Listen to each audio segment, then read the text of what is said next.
Anong reaction mo una when you heard about the balita? Alam mo, paano ko nalaman? Ang I was late na, mga 10:30 na yata yun, or between 10-10:30. Nanonood ako ng movie sa iPad ko, and then merong si Direk Adolf Alex, kita ko nag-message sa akin, may message. Good evening po, Direk, sabi niya sa akin. Tapos nagulat ako ng ganon. Tapos, nawala agad yung message. So, I got my phone, and then I started looking kung saan nag-message si Direk Adolf, kasi pwedeng sa Viber, pwedeng sa Messenger, pwedeng sa Instagram. So, hinahanap ko. Paghanap ko ng ganon, napunta ko sa thread namin nung mga kagrupo ko namin, nila Sandy, nila LT, yung mga ganyan. And then, may nakalagay na doon about Ate Guy. About Guy na pinost ni Sandy. Tapos si LT nag-comment na gano'n.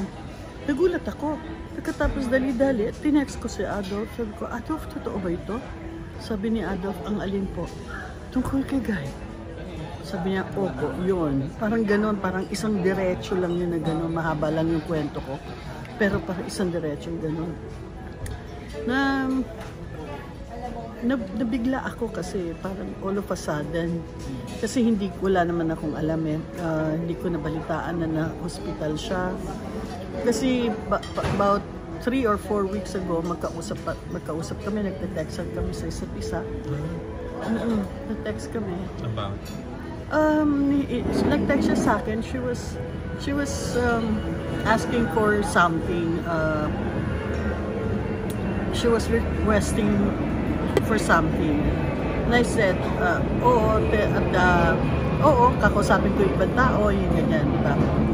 Pagkatapos nun, napag-usapan namin na gusto niyang gumawa ulit gusto niya ulit magtrabaho kami, gusto niyang i-direct ko siya. I-direct mo siya? I-direct niya. Sa movie? Ay, i-direct ko siya, yeah, sa movie. Kasi noon pa yan, kahit nag-o-nanay days pa kami, gusto niya i-direct ko siya sa pelikula. Meron siyang isang project na gustong-gusto na sinulat ni Luwalhati Bautista, yung 60 in the City. Ganun. But then, during Onanay time, it was so expensive ng material. And parang... Sa Onanay, ikaw nag-direct sa kanya, sa TV.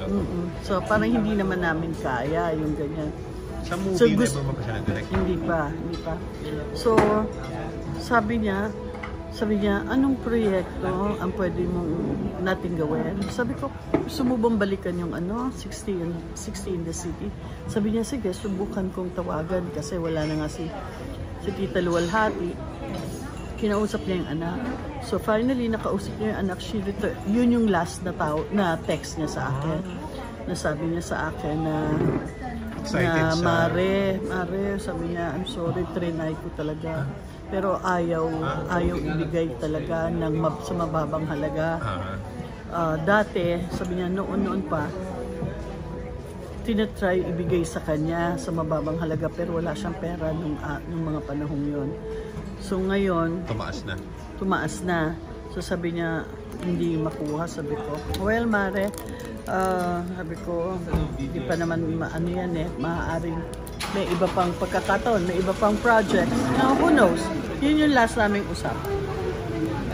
Ayun na, last message. Message para? Sa mga nagmamahal na lang kay Ate Guy. Sa mga nagmamahal kay Ate Guy. You know, we are so, kasama na ako doon, we are so blessed dahil for a season, for a time, kung gano'n man ka haba, gano'n man kaikse, nakasama natin siya sa ating buhay at nakilala natin siya kasi nag-iisa lang siya. Nag-iisang Nora Honor. Thank you.